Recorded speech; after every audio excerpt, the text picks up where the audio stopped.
Hey there, welcome to episode 106 of the Cafe Genius Impresario's audio program. I am your host, Dan Hugo. We're recording this at 1:15 p.m. on Friday, March 7, 2025. Today's episode, City as a Showcase. What could that possibly mean? The Cafe Genius Impresario's audio program, named for Cafe Centro in the San Francisco Bay Area, San Francisco actually proper, used to be located in the South Park, very near the AT&T ballpark, now the Oracle ballpark, and no longer Cafe Centro, sadly closed down. Couldn't quite make it. It used to be where startups start, spelled with two F's, as it should be, Cafe Centro. The genius lunches of the downtown project era, when I myself would participate in many of these gatherings occasionally to catch up on who was doing what, what's going on, what's going up, what's going down. Genius lunches. And impresarios with two S's. Those are the people that are making things happen. They're innovators, they're entrepreneurs, maybe both. And ideally, one of these days we'll get back to inviting guests to participate. We did so in the early days of this audio program, but finding people with time and inclination, always a challenge. So it's always a project to work on. And it is indeed part of Initiative 2025, which was our first episode of the new year, not of season 2, but of the new year, what we're going to try to accomplish with Cafe Genius and our entrepreneurial innovation ecosystem. Hopefully, wherever you found this audio program, you're able to locate the episode description, which contains the show notes. The show notes will include a summary that I will read to you and some show links to shameless self-promotion and to about today's episode. So let's get started. The summary of today's episode: being a better Vegas is going to take a while. There are a lot of possibilities that will take time and some evolution, not to mention something of a culture shift. One thing the greater Vegas region does have today is a lot of visitors and a lot of opportunity to connect them with innovation. Why are we not doing that? And I'm not saying we're not doing that at all, but we could be doing it at scale. The links for today's episode: the buymeacoffee.com/Dan Hugo profile link and the ko-fi.com, ko-fi technically, .com/Dan Hugo. These are, you don't have to spend any money at these. These are platforms that are used to reach out and engage with customers, users, fans. They're used by open source project maintainers and content creators and so on. I'm kind of both, so these have been in place for years. Buymeacoffee.com/Dan Hugo includes links. It's a kind of a freeform link tree. Links to my audio programs, my GitHub repositories, my favorite coffee beans, a little bit of biographical information at the top. And if you are at the very, very top of the profile or at the top of the buymeacoffee.com webpage for my profile, Dan Hugo, you will see a posts link. I do post a Buy Me an Update micro episode every Monday. We just did episode 15 this week, so coming up on episode 16. They're under 5 minutes. It's a very quick summary of the previous week's audio programming and then any relevant announcements and so on for the coming week. So check that out if you want. Again, completely free. And Dan Hugo on ko-fi.com. That's ko-fi.com/Dan Hugo. They do not provide for hosting audio or video updates, but they do enable posting of content like articles and mini updates, so I do that there. So check out those if you like. Figure out what else I'm working on, and hopefully we'll be adding one or two more things. I've said that a couple of times, but nothing goes as planned here in Vegas. Mike Tyson has a quote about that. Still Las Vegas resident. I've been to Mike Tyson's house, for what that's worth. The Fun Economy, a link to the UNLV Office of Economic Development website it's a page on their website for Fun Economy. I just checked the USPTO and they are officially granted their trademark for Fun Economy. So I don't see any applications, although I guess I should look harder for the next Silicon Valley, Hollywood 2.0 and whatnot. But the Office of Economic Development at UNLV, the University of Nevada in Las Vegas, has trademarked Fun Economy. So I'm using it as a fair use, I guess. It's not a copyright, but I'm not advertising a Fun Economy. I'm talking about it. The Fun Economy includes various aspects of the greater Vegas area that make it fun. we'll touch on those later. The LVCVA, that's the Las Vegas Convention and Visitors Authority, publishes visitor data. I think it's up to date for the previous month. Usually, I think I've checked that. It's subject to revision and whatnot, but they do keep running demographic stats and visitor numbers and the number of hotel rooms and the number of I think they break it down by people who fly in or who visit for trade shows, things like this. So the research part of the LVCVA.com website, the LVCVA itself does a lot of things. They provide funding to local content creators to promote the city. They capture data. They run programs like Formula One. They were involved in managing that and so on. So the Convention and Visitors Authority is not just a research organization. So interesting site to check out if you're curious about what functions and how it does here in the greater Vegas area. And the fun economy does figure into that. So let's get started. What is it? What is this idea of a city as a showcase? A small hint, if you've heard me mention this before, although I did flip through all of my episodes and I didn't do an episode specifically on the Sentiment Research Collaboratory, but that's sort of what I'm pointing at, although not explicitly. I will do a separate episode once we get that properly launched. I've created a LinkedIn profile page, and I already have the domain from when we were going to do the Startup Resource Center. So much for good ideas. Anyway, let's flip back in time to the 80s. Some of you may not have been around. Remember those clipboards? Who among my listeners today does not remember visiting a shopping mall in the 80s and getting propositioned by someone with a clipboard asking if you might want to take part in a quick survey? Sometimes it was right there, answer a few questions. Often it was a visit to a room in a small little slot in the mall, right? Go in, sit in the room, and engage in a little micro focus group. One of my most memorable, and I did used to work in the Metro Center Mall in Phoenix when I was in high school in the 80s. Remember then? So I ran into these people frequently, and occasionally I would take on a survey. It was a preview of Men at Work, a movie wherein Emilio Estevez and Charlie Sheen, their brothers, played sanitation workers, yes, otherwise known as garbage men, in a murder mystery. True story. And the movie did come out. I gave my feedback and went on with life. And the movie came out a very, very long time later. Maybe it was years later, but there it was. I remember mentioning it to, I want to say it was my roommates in college. So it must have come out maybe 2 or 3 years later. It's hard to say, but that was one of my more memorable. I thought the movie looked interesting when I saw it.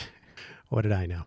The basic idea, people visiting a mall and wandering around so that they would encounter these clipboard surveyors. Might be interesting to take surveys.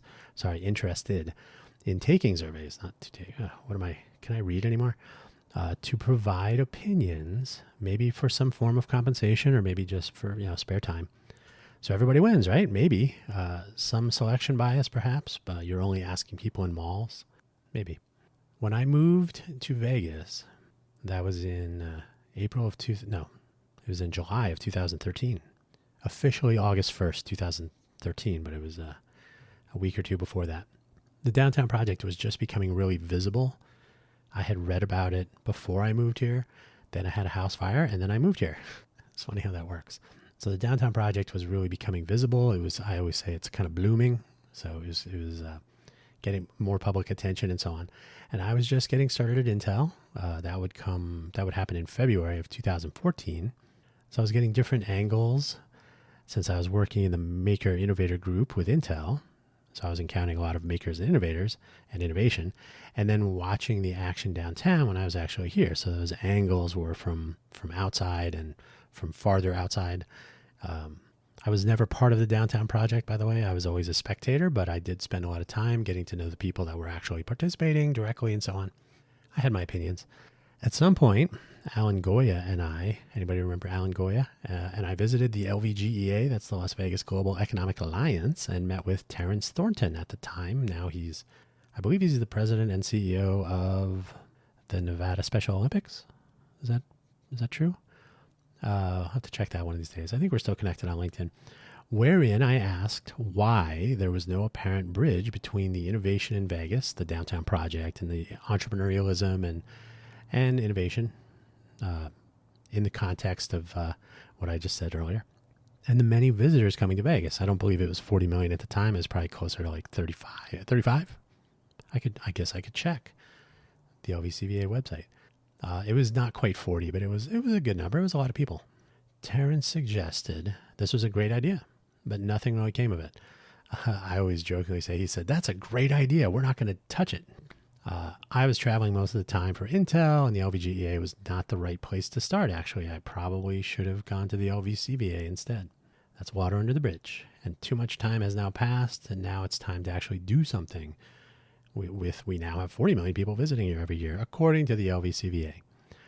One of the several interesting ideas the Downtown Project tried out was bringing CES, that's the Consumer Electronics Show, visitors to downtown in a little shuttle bus with a little passport book to encourage visiting different special attractions put on by the likes of Tech Cocktail and Catalyst Creative and others.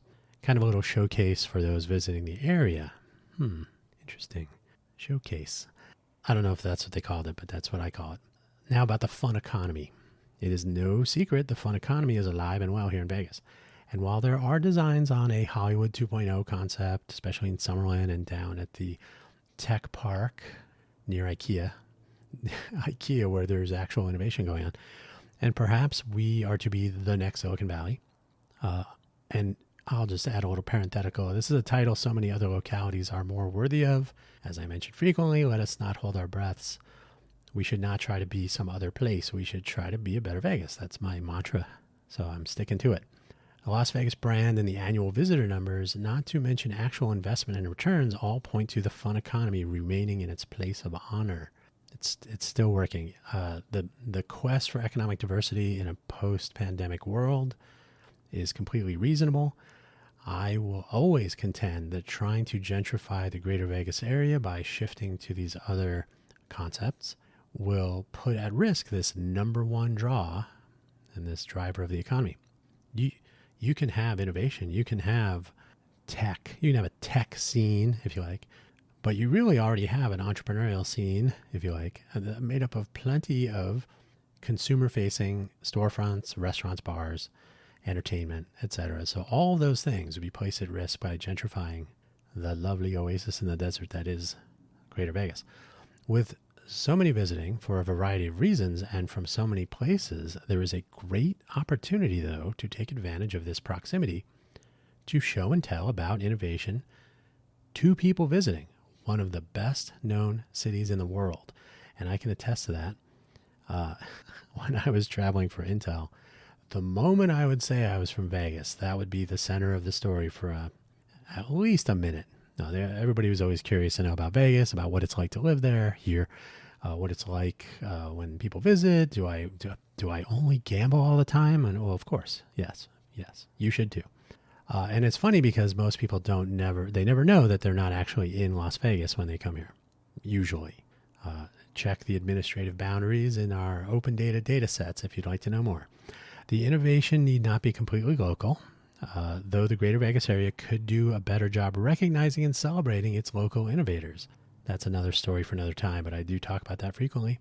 An interface to this potential city as a showcase is an essential component used to connect innovative products and services, their innovative creators, and these could be individuals or companies or both, and they could be local or not, and the venues where these make sense for our visitors to encounter them.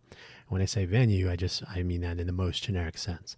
Think innovative coffee preparation in your hotel room, innovative personal training in the resort gym, and innovative consumer experiences on the Strip and inside every place on it or near it.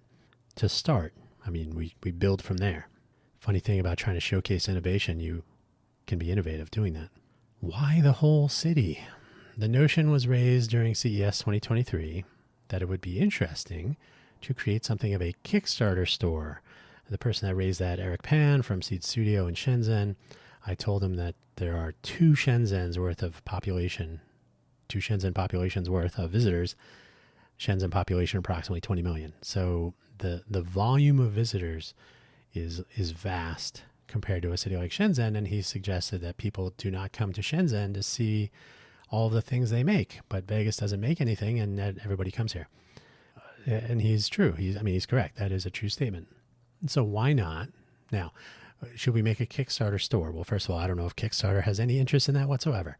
But if you were to create a venue, a storefront, if you like, an attraction that features the innovation that has found its way through the crowdfunding process and been successful and now available, you can showcase those things. That would be fine.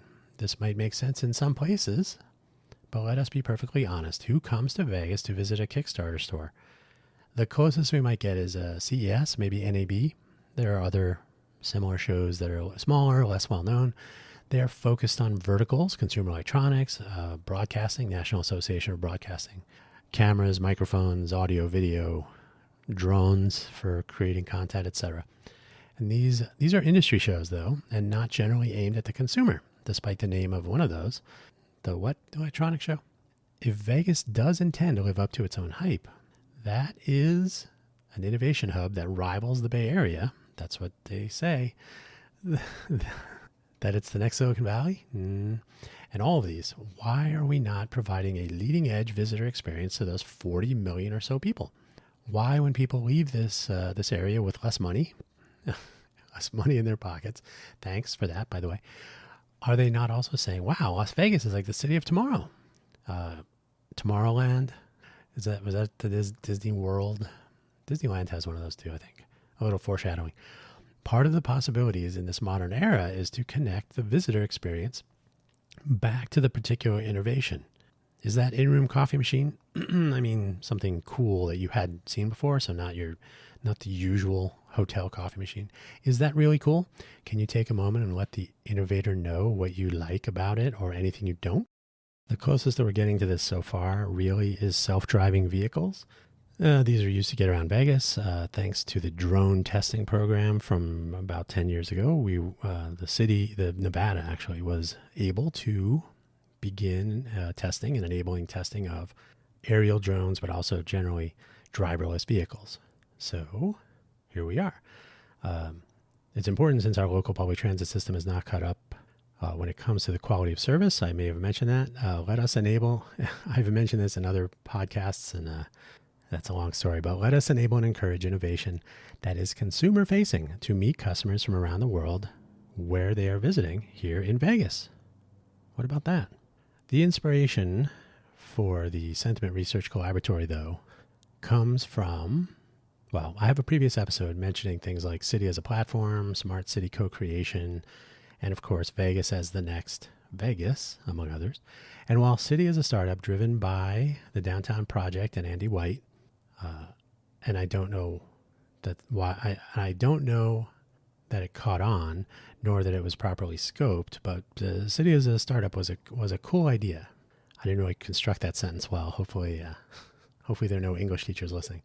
So my point is there have been these notions floating around, whether in Vegas, City as a startup, and that has, that's gone elsewhere as well.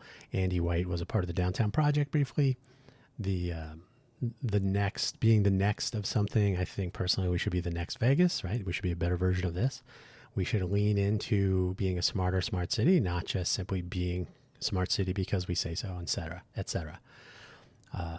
And I don't know that City as a startup was properly scoped. In other words, I don't know that if it was a broad enough vision, if it was overly focused and maybe even exclusionary around the Downtown Project. That shuttle between CES and downtown to the container park, if memory serves, I think it was the container park, was interesting and figured into another concept that we are not talking about today, but the general notion of that connection does. And for those of you that have ever heard me mention the Bring Your Own Water initiative, that's for another time. A very long time ago, my teacher of the year, high school English teacher, Terry Fields, told us of a time early in her career when she was writing teen romance novels. It was very early. Her publisher needed her to survey her demographic for some reason. Was it her first book, a new publisher? I don't quite recall. It was a long time ago. Where does someone without deep pockets full of cash go to survey teenagers who will actually stand still to answer questions about such things as she needed to find? Well, the answer was obvious. then as it is now. She went to Disneyland, of course, for the price of one trip to Anaheim and from the Phoenix area, if I recall. I think that's where we were when she told us the story. One trip to Disneyland, a couple of tickets to get in, and you've got hours and hours of people waiting online from all over the country. It sounds a lot like Vegas. That story aligns well with Las Vegas to me, in fact, that I have retold it many times and essentially mapped those waiting in line for rides to those coming to Vegas for any number of reasons, within the fun economy or otherwise. It all makes sense. They are here en masse. We should be asking them questions, showing them cool stuff, getting feedback, generally making the greater Vegas area a showcase of innovation and an opportunity to engage with everyone. Some of those people might be your future customers. So I just wanted to touch base on that. We're trying to get the SRC up and running at long last. It's been too long. So hopefully you will hear something about it. I wanted to keep this episode brief because I'm going to share this also on the Sentiment Research Collaboratory LinkedIn page. For those curious, they can hear a little audio rundown on what this is exactly. And, or not quite exactly, because, like I said, if you're going to be innovative about anything, it should be innovation about how you share and expose people to innovation and then capture their feedback, their sentiment, if you like. And yes, if you're curious, Collaboratory does have one L.